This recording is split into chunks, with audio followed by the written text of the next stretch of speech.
I know, Kiyaya. I can't wait to see what new adventures that James Henry Trotter and his insect friends inside that giant peach are going to run into today. I can't even wait and keep talking. We need to start. Friends, sit back, relax, get cozy. It's story time with Kiyaya and Daniel, where we will share the next few chapters of Roald Dahl's classic story, James and the Giant Peach. It all starts now. Welcome to Dropping Gems, an academy for holistic studies. Learn how to treat seasonal allergies and year-long allergies naturally with Keisha Christian. Her courses have helped parents, teachers, naturalists, and therapists reassess the way they handle allergy symptoms. Registration to our class is now open. Reserve your spot today. You can also become a certified holistic studies practitioner with us. Be empowered with knowledge and help us in spreading the positivity with the rest of the world. Visit www.droppinggemsacademy.com or email us at info@KeishaChristian.com. Stories are such an important part of our lives. Join my friend Kiyaya and I for Get Cozy, because it's story time with Kiyaya and Daniel, where we share some of the greatest picture books and chapters from children's and young adult literature to inspire you to keep embedding literacy into your days.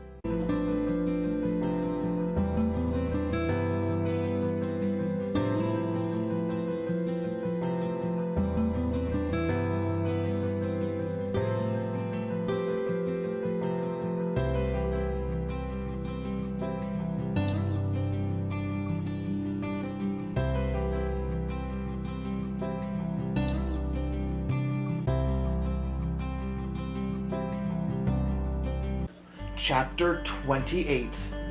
One by one, the travelers came out again onto the top of the peach and gazed carefully around. The moon was still shining as brightly as ever, and there were still plenty of huge, shimmering cloud mountains on all sides. But there were no cloud men in sight now. "The peach is leaking!" shouted the old green grasshopper, peering over the side. "It's full of holes, and the juice is dripping everywhere." "That does it!" cried the earthworm. "If the peach is leaking, then we shall surely sink." "Don't be an ass," the centipede told him. "We're not in the water now." "Oh, look!" shouted the ladybug. "Look, look, look over there!" Everybody swung round to look. In the distance, and directly ahead of them, they now saw a most extraordinary sight. It was kind of an arch with a colossal curvy-shaped thing that reached high up into the sky and came down again at both ends. The ends were resting upon a huge flat cloud that was as big as a desert. "Now what in the world is that?" asked James. "It's a bridge. It's an enormous hoop cut in half. It's a giant horseshoe standing upside down." "Stop me if I'm wrong," murmured the centipede, going white in the face. "But might those not be cloud men climbing all over it?" There was a dreadful silence. The peach floated closer and closer. "They are cloud men! There are hundreds of them! Thousands! Millions!" "I don't want to hear about it," shrieked the poor blind earthworm. "I'd rather be on the end of a fish hook than used as bait than come up against those terrible creatures again." "I'd rather be fried alive and eaten by a Mexican," wailed the old green grasshopper. "Please keep quiet," whispered James. "It's our only hope." They crouched very still on the top of the peach, staring at the cloud men. The whole surface of the cloud was literally swarming with them, and there were hundreds more above, climbing about on that monstrous, crazy arch. "But what is that thing?" whispered the ladybug. "And what are they doing to it?" "I don't care what they're doing to it," the centipede said, scuttling over to the tunnel entrance. "I'm not staying up here. Goodbye." But the rest of them were too frightened or too hypnotized by the whole affair to make a move. "Do you know what?" James whispered. "Do you know what?" "What?" They said, "What?" "That enormous arch. They seem to be painting it. They've got pots of paint and big brushes. Look!" And he was quite right. The travelers were close enough now to see that was exactly what the Cloudmen were doing. They all had huge brushes in their hands, and they were splashing the paint onto the great curvy arch in a frenzy of speed. So fast, in fact, that in a few minutes the whole of the arch became covered with the most glorious colors: reds, blues, greens, yellows, and purples. "It's a rainbow!" everyone said at once. "They're making a rainbow!" "Oh, isn't it beautiful? Just look at those colors!" "Centipede," they shouted, "you must come up and see this."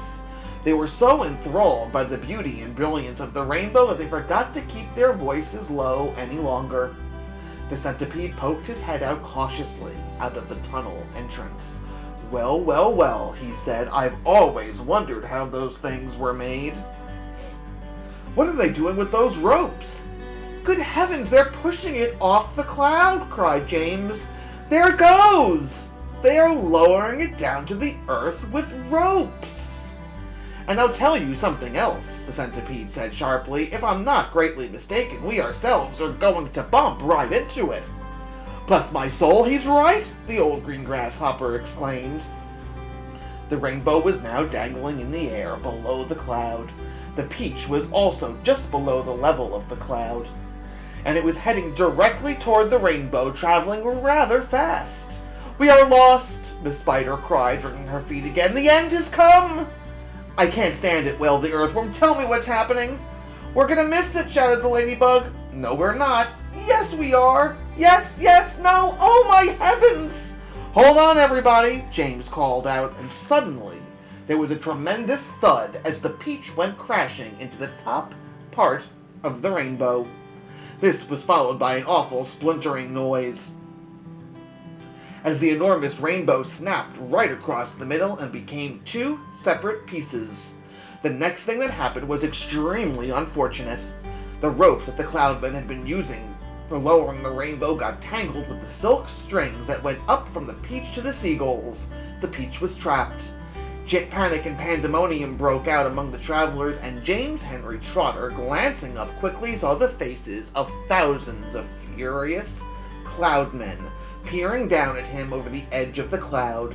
The faces had almost no shape at all because the long white hairs that covered them. There were no noses, no mouths, no ears, no chins. Only the eyes were visible in each face, two small black eyes glinting malevolently through the hairs.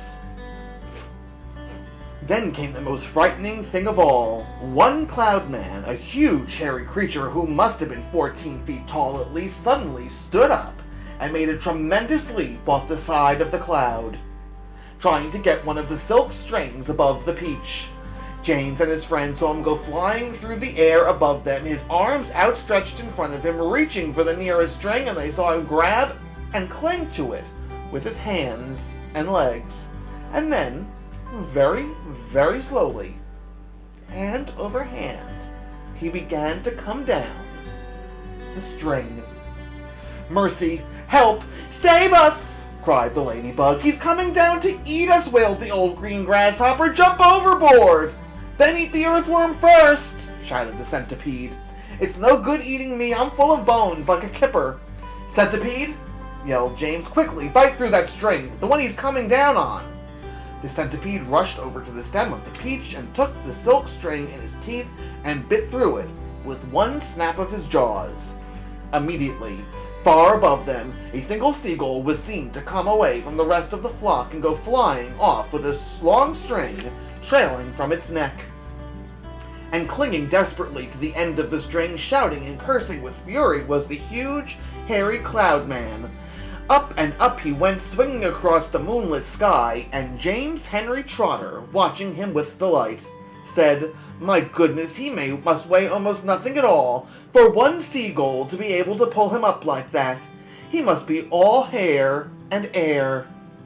The rest of the Cloudmen were so flabbergasted at seeing one of their company carried away in this manner, they let go of the ropes they were holding, and then of course down went the rainbow, both halves of it together, tumbling toward the earth below. This freed the peach, which all at once began sailing away from that terrible cloud. But the travelers were not in the clear yet. The infuriated cloudmen jumped up and ran after them along the cloud, pelting them mercilessly with all sorts of hard and horrible objects. Empty paint buckets, paintbrushes, stepladders, stools, saucepans, frying pans, rotten eggs, dead rats, bottles of hair oil, anything those brutes could lay their hands on came raining down upon the peach. One cloudman, taking very careful aim, tipped a gallon of thick purple paint over the edge of the cloud, right onto the centipede himself. The centipede screamed with anger. "My legs!" he cried. "They're all sticking together. I can't walk.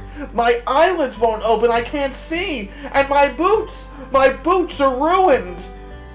But for the moment, everyone was far too busy dodging the things that the cloudmen were throwing at them to pay any attention to the centipede. "The paint is drying," he moaned. "It's going hard. I can't move my legs. I can't move anything."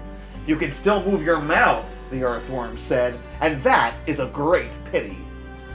"James," bawled the centipede, "please help me. Wash off this paint. Scrape it off, anything."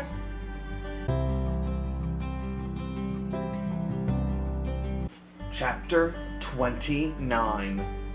It seemed like a long time before the seagulls were able to pull the peach away from that horrible rainbow cloud, but they managed it at last, and then everybody gathered around the wretched centipede and began arguing about the best way to get that paint off his body. He really did look a sight. He was purple all over, and now that the paint was beginning to dry and harden, he was forced to sit very stiff and upright, as though he were encased in cement. And all 42 of his legs were sticking out straight in front of him like rods. He tried to say something, but his lips wouldn't move. All he could do now was to make gurgling noises in his throat. The old green grasshopper reached out and touched him carefully on the stomach. "But how could it possibly have dried so quickly?" he asked. "It's rainbow paint," James answered. "Rainbow paint dries very hard and fast." "I detest paint," Miss Spider announced. "It frightens me. It reminds me of Aunt Spiker. The late Aunt Spiker, I mean, because the last time she painted her kitchen ceiling, my poor darling grandmother stepped into it by mistake when it was still wet, and there she stuck. And all through the night we could hear her calling to us, saying, 'Help! Help! Help!' And it was heartbreaking to listen to her, but what could we do? Not a thing until the next day when the paint had dried, and then of course we rushed over to calm her and gave her some food. And believe it or not, she lived for 6 months like that, upside down on the ceiling with her legs stuck permanently in the paint. She really did. We fed her every day. We brought her fresh flies straight from the web. But then, on the 26th of April last, Aunt Sponge, the late Aunt Sponge, I mean, happened to glance up at the ceiling, and she spotted her. "A spider!" she cried. "A disgusting spider! Quick, fetch me the mop with the long handle!" And then, oh, it was so awful. I can't bear to think of it. Miss Spider wiped away a tear and looked sadly at the centipede. "You poor thing," she murmured. "I do feel sorry for you." "It'll never come off," the earthworm said brightly. "Our centipede will never move again. He will turn into a statue, and we shall be able to put him up in the middle of the lawn with a bird bath on the top of his head." "We could try peeling him like a banana," the old green grasshopper suggested. "Or rubbing him with sandpaper," the ladybug said. "Now, if he stuck out his tongue," the earthworm said, smiling a little for perhaps the first time in his life. "If he stuck it out really far, then we could all catch hold of it and start pulling. And if we pull hard enough, we could turn him inside out and he would have a new skin." There was a pause while the others considered this interesting proposal. "I think," James said slowly, "I think that the best thing to do—" Then he stopped. "What was that?" he asked quickly. "I heard a voice. I heard someone shouting."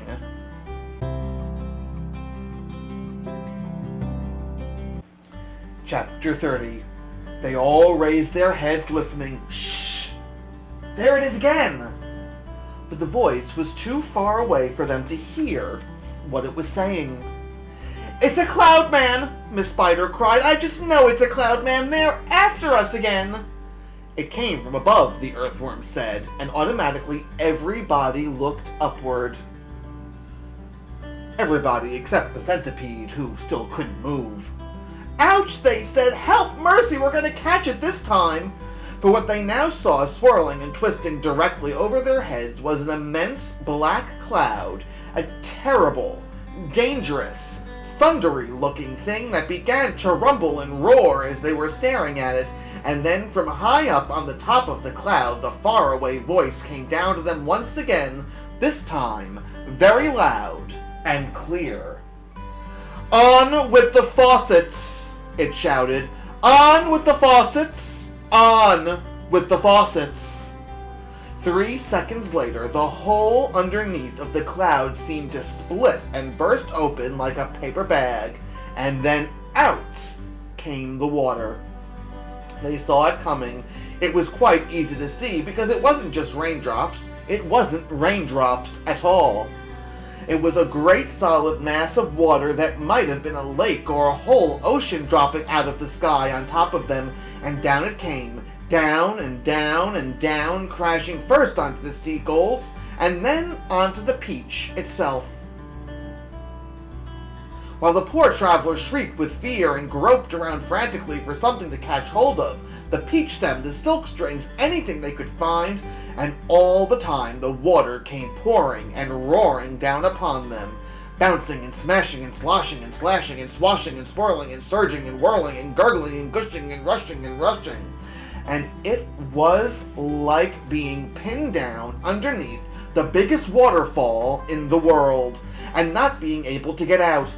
They couldn't speak, they couldn't see, they couldn't breathe, and James Henry Trotter, holding on madly to one of the silk strings above the peach stem, told himself that this must surely be the end of everything at last. But then, just as suddenly as it had started, the deluge stopped.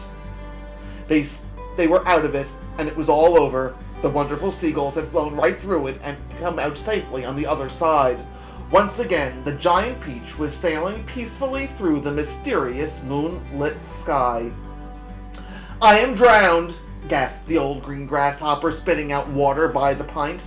"It's gone right through my skin," the earthworm groaned. "I always thought my skin was waterproof, and it isn't, and now I'm full of rain." "Look at me! Look at me!" shouted the centipede excitedly. "It washed me clean! The paint's all gone. I can move again." "That's the worst news I've heard in a long time," the earthworm said.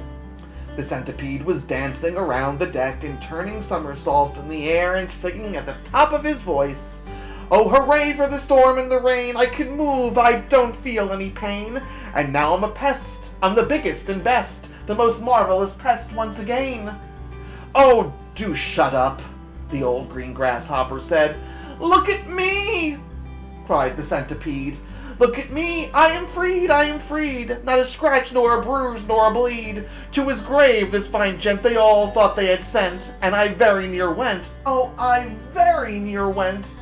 But they sent quite the wrong centipede."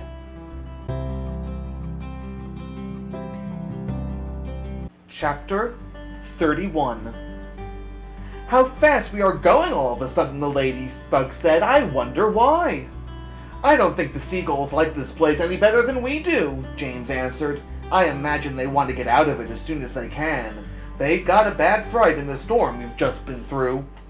Faster and faster flew the seagulls, skimming across the sky at a tremendous pace, with the peach trailing out behind them. Cloud after cloud went by on either side, all of them ghostly white in the moonlight, and several more times during the night the travelers caught glimpses of cloud men moving around on the tops of these clouds, working their sinister magic upon the world below. Once they passed a snow machine in operation with the cloud men turning the handle and a blizzard of snowflakes blowing out of the great funnel above. They saw the huge drums that were used for making thunder, and the cloud men beating them furiously with long hammers, and the places where cyclones and tornadoes were manufactured and sent spinning down toward the earth. And once deep in the hollow of a large billowy cloud, they spotted something that could only have been a Cloudmen's city. There were caves everywhere running into the cloud, and at the entrances to the caves, the Cloudmen's wives were crouching over little stoves with frying pans in their hands, frying snowballs for their husbands' suppers. And hundreds of Cloudmen's children were frisking about all over the place and shrieking with laughter and sliding down the billows of the cloud on toboggans. An hour later, just before dawn, the travelers heard the soft whooshing noise above their heads, and they glanced up and saw an immense gray, bat-like creature coming down toward them out of the dark. It circled round and round the peach, flapping its great wings slowly in the moonlight, and staring at the travelers. Then it uttered a series of long, deep, melancholy cries, and flew off again into the night. "Oh, I do wish the morning would come," Miss Spider said, shivering all over. "It won't be long now," James answered. "Look, it's getting lighter over there already." They all sat in silence, watching the sun as it came up slowly over the rim of the horizon for a new day.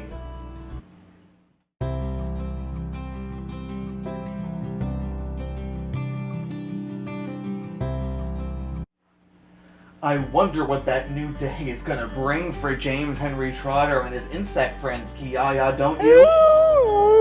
Well, friends, we're going to have to wait until next week to find out what happened when that new day dawns for James Henry Trotter and his insect friends inside and on top of that giant peach. But before we go, we've come to the favorite part of our show. That's right, friends.